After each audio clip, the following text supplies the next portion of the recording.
Beca, I know that I've been hard on you. Okay? I know that I have been hard on everyone here. But I am my father's daughter. And he always said, if at first you don't succeed,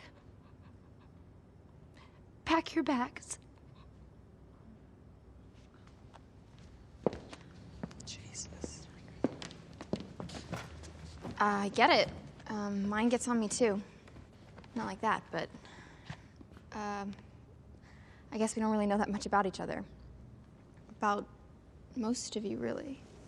Well, I'll confess something that none of you know about me. I have a lot of sex. Yeah, we know, Stacy. Only because I just told you. This is a good idea.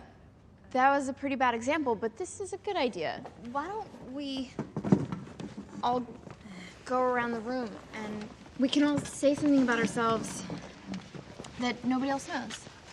Okay, I got something. This is hard for me to admit to you guys. I think we all know where this is going. Let's be honest.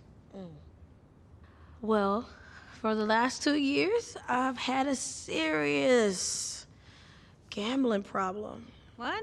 What? It started when I broke up with my girlfriend. Well, there it is.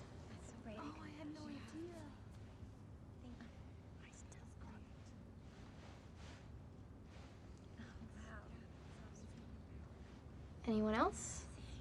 I ate my twin in the womb.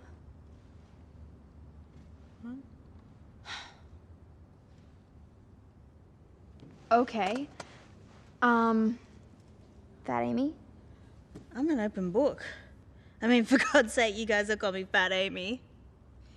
See, I guess I'm just not really living if I'm not being 100% honest. And my real name is Fat Patricia. Okay.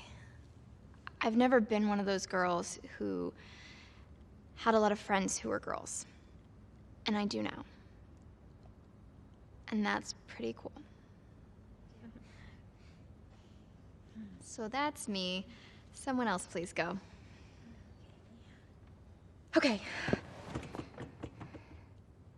Over spring break, I made the courageous decision to remove my notes. I know. The doctor said that I can't sing above a G sharp, maybe ever. I thought the season was over. Oh, It's okay. It's okay. Beca, what do we do?